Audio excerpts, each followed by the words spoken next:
right, so today we're making a totally natural essential oil soap using all natural colorants, and our essential oil blend includes Amyris, ylang, geranium, and vetiver.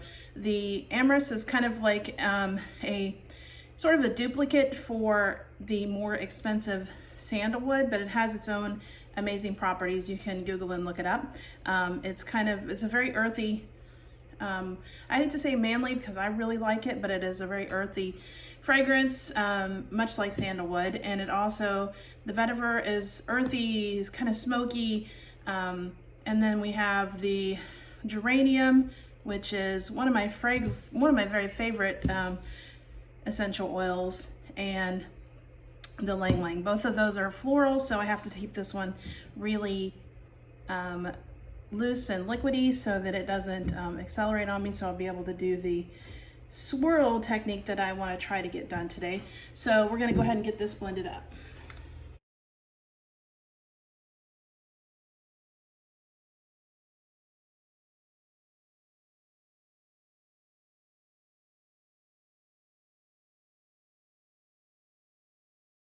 Okay, so that was much more stirring than blending because I really want to keep this one at an extremely, just barely a light trace. And then we're going to pour it off in our colors. We have activated charcoal for our black.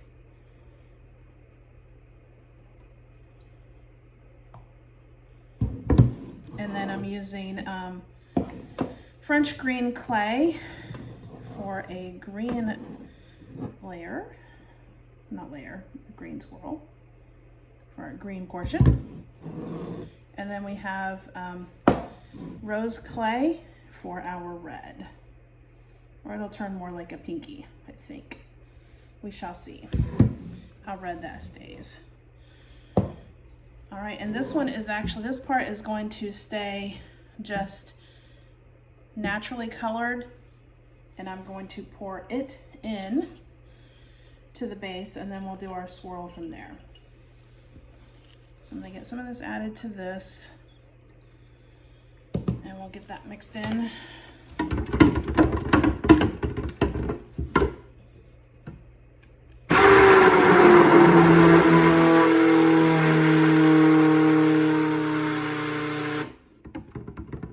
This will be a nice creamy yellow because of our awesome goat's milk. So a naturally colored soap. All right, we will get these out of the way until we work with them. So first we're going to just pour off our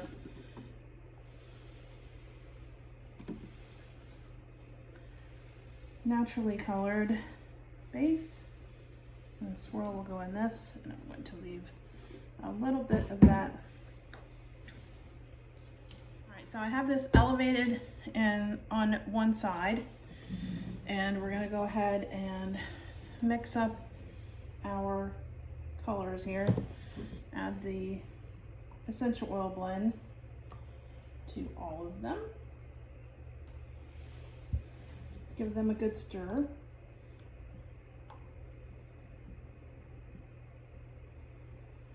And this one is going to be named, I'm calling it Blackwater Trail because this is our memories month. And for the last 10 years, we have lived in near the Blackwater Forest, and we have a trail in a local town in Santa Rosa County, Florida, called the Blackwater Trail. And when we first moved here, we lived right across the street from where the trail started, and it goes for just miles and miles. It's a huge trail that encompasses. It's perfect for bike riding. We didn't have bikes because we didn't bring those with us, and we couldn't afford to buy any at the time, so we just walked, and we would just walk on these trails right across the street when we first moved here.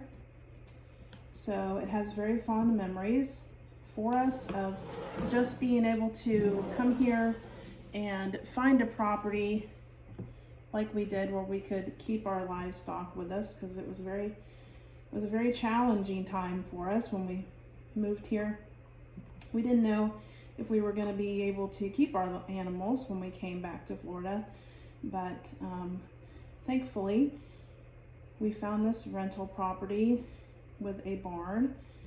Turned out to be an extremely expensive endeavor for us and not a great place to be, but we did so much enjoy the trail that was across the street. And then we ended up living in another house where we were able to also rent and keep our goats, which is kind of rare. It's just amazing how we were able to do that for so long while we were looking for a property that we could purchase. It took us very many years before we found where we are living now. But the Blackwater Trail also ran behind that property. So it is intertwined in our lives considerably, and it's just a very beautiful place to walk and ride your bike. So I'm just going to try to pour down the side.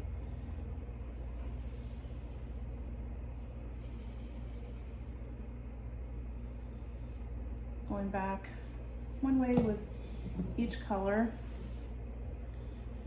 And this is really, I cannot believe this is staying so nice with the florals that are in here, the geranium and the ylang. I also cannot see a lick of what I'm doing. I hope you can. So the black obviously is going to represent the black of the Blackwater Trail.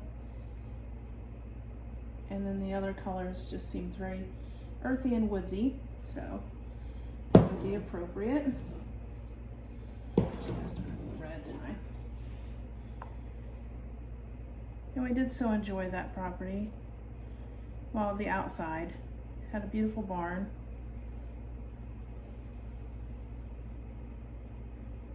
And it taught me a lot about gardening in Florida after having I had a huge success with gardening when we were living in Tennessee. Tried to do exactly what we did there when we first moved here with not so great results. It has taken me many years, and I still sometimes I have no idea what I'm doing. It feels like there's something new every year. This year we're doing extremely well with our heirloom tomatoes, which are usually very difficult for me. And the rest of our garden, which is usually so great, is not doing so wonderfully. So you just never know. But this year has been quite different with the temperatures. It was a very, very mild winter for us, and this is Florida, but we still do get sometimes in the teens. This year we did not drop. I'm pretty sure I never saw where we went less than, not even really in the 20s, I don't think. So the insects pressure is very high this year. And one of the things I've been dealing with. And we garden organically, so I don't use any pesticides. Try not to use even organic ones because we also have bees, and a lot of the organic pesticides can also kill the beneficial pollinators, bees and butterflies. So I try not to use much of anything. I just go out each morning and pick by hand if I see anything. I do have some organic sprays if absolutely necessary, but I haven't used them so far this year. The caterpillars have been crazy town. I've managed to keep them somewhat in control. The humidity is also wreaking havoc on our garden situation this year, but that is something we always contend with in our subtropical climate we have going on here. I much preferred gardening in Florida, or excuse me, in Tennessee. If we ever are able to, one of the places that if we ever were able to choose where we would like to retire and stay, Tennessee would be on the top of the list, although I'm not sure. We'd have to reevaluate that before making that decision again. Now that we have a different world that we're living in, we have to reevaluate our priorities.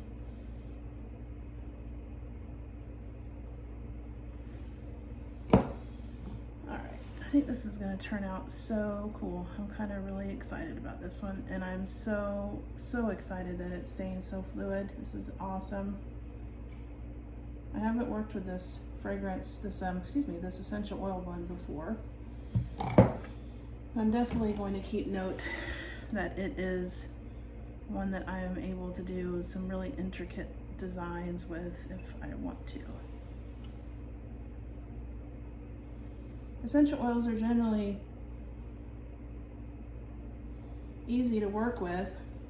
It's only the hot ones. This is nutmeg and cinnamon and things like that, where you have to be very careful about usage rates, and they also can accelerate your trace. The florals generally do too, like jasmine or the rose. And I instead of using a rose essential oil, which is extremely expensive, I generally use rosewood, which is one of my favorites as well.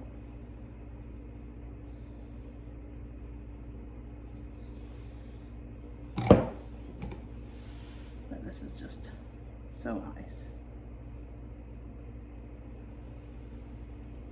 So our memories there were the garden was not, I planted a huge garden that we dug by hand with a potato fork that I used broad fork style. If you don't know what that is, you can look it up. It's a natural way of tilling your garden. It's a no-till method. It doesn't disturb the topsoil. But we did that with a potato fork, and I did that all by myself. And at the time I also was dealing with a kind of serious health condition with my adrenal glands, and I was dealing with panic attacks, and horrible panic attacks. Hadn't started yet, but they were coming soon. But the fatigue was quite extensive, and the anxiety was hard to live with. But there we also started our soap business. I'd been making soap before, but that was coming here was where we first had the opportunity to sell, and we started that there, selling at the Palafox Market in Pensacola. And it was very hard for me to do because I'm very much an introverted person. All right, so well, maybe I could get one more pass. But I decided, you know what, it means a lot to me to do this, so I'm going to do it anyway.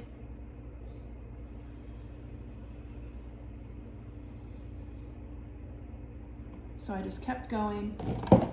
Not kept going, I just went. I just got over that. It was a huge fear of mine.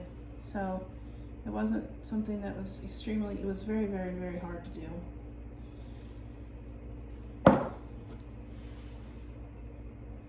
But very glad that I did it. I did not want to live with the spirit of fear, so I conquered that fear, I think. All right, so I'm gonna let this down.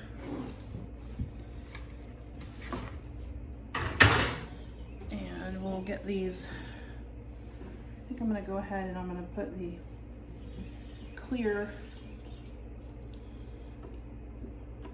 if I can now see it's thickened up.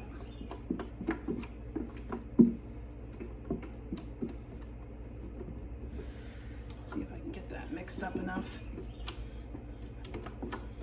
fluidy enough that I can get it on here to cover the top.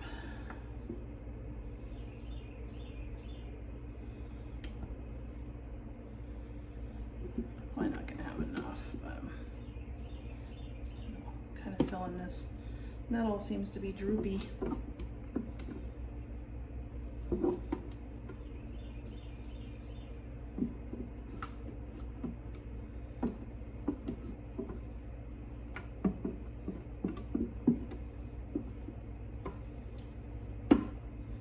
smells so good.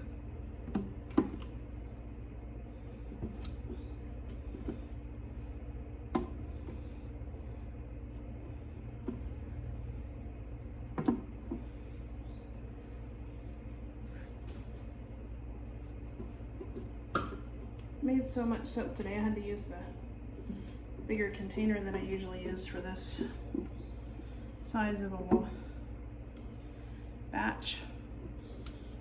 It's extra deep to get everything poured out of.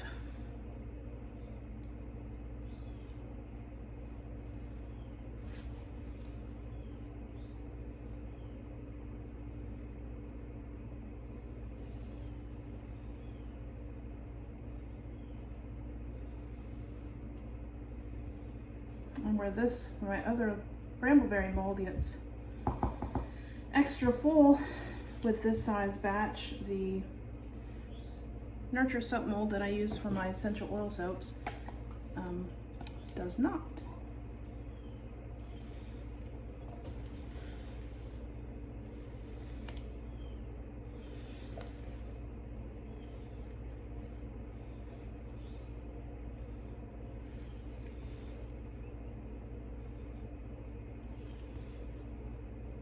Tried to build up that middle. Guess I poured a little slower in that section.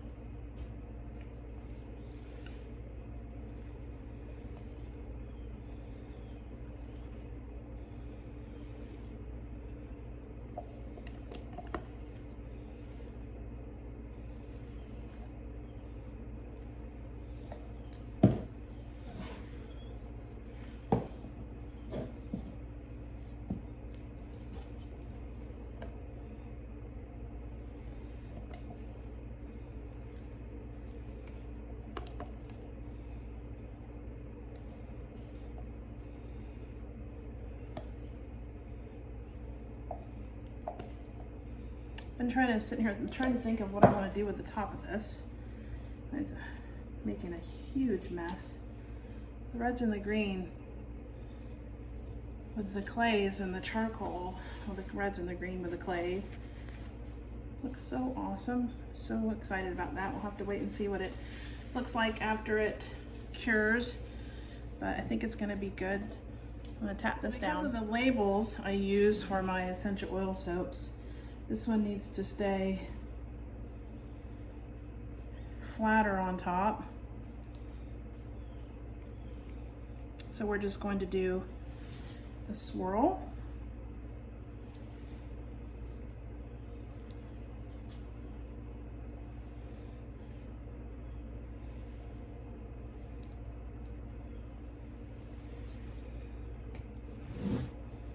And that is it. We will be back in 18 to 24 hours, and I cannot wait to see how this particular swirl turned out. Okay, so it's been well over 24 hours, and we're gonna see what it looks like on the inside. Today has been, it's actually almost, it's very late. And I was actually, this is something I wanted to do all day. I've been so excited to see what this turned out like on the inside, but we were so busy. Today was feed day, hay day, soap deliveries everywhere. Had to go to run errands, and it has just been, anyway, so I had to get this in here. I had to get this in today. So no matter how late it is, I was gonna come out here at some point today and see how this turned out. And I have it outside so that the rosemary doesn't make any drag marks. Oh, I'm so excited. Like, oh my gosh. Oh wow. That is so cool. I am not sure what's up with that, but whoa.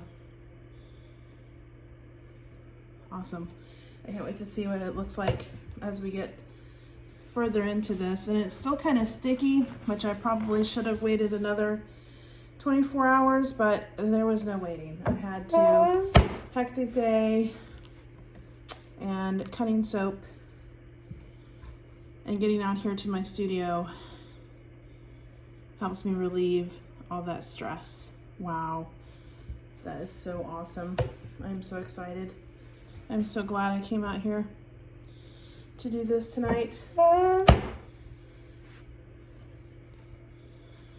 And for this one, all natural colorants.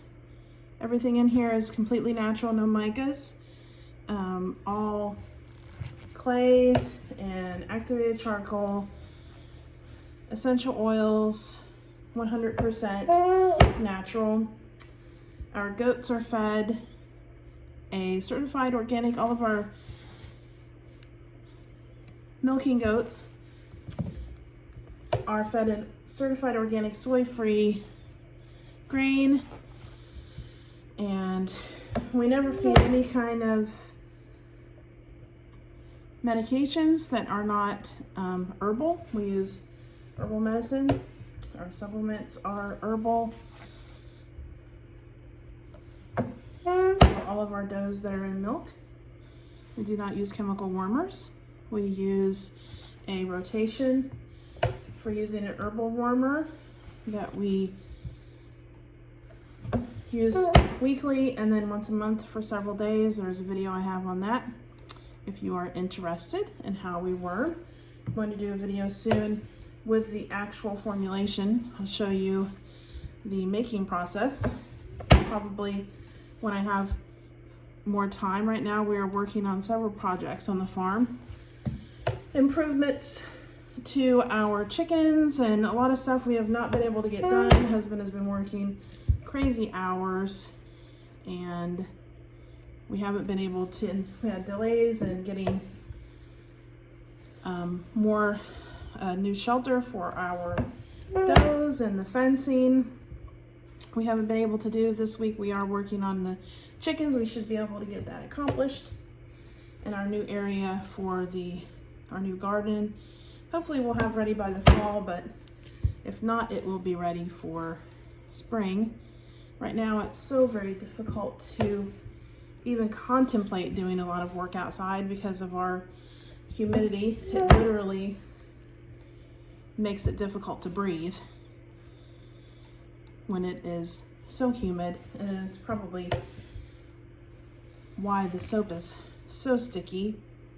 We do have a dehumidifier running in our soap studio, but this time of year that isn't even adequate to cut the humidity. It is actually 69% humidity and 70 degrees in my soap studio. So that is not optimum. The humidity outside is considerably more. It's like close to 90% humidity today. Oh my gosh, but that is just so cool. Love it. Oops, I'll get this cut up for samples. I hope if you liked this video, you will subscribe and hit the like button. And if you have any comments or questions, leave them in the comments below. We do so much appreciate all of our subscribers. It really does help our farm to grow, and we do appreciate every comment. It helps our videos to get seen, which in turn helps us to be able to get the attention of more people who might be interested in learning the things that we have to offer for sustainability, gardening, permaculture gardening, and self-sufficiency in general. Doing as much as you can for yourself, being in control of what goes into your body. That is huge for our family and why we do what we do. So we do appreciate you, and we thank you so much for watching, and we hope that you stay well and have a very blessed day.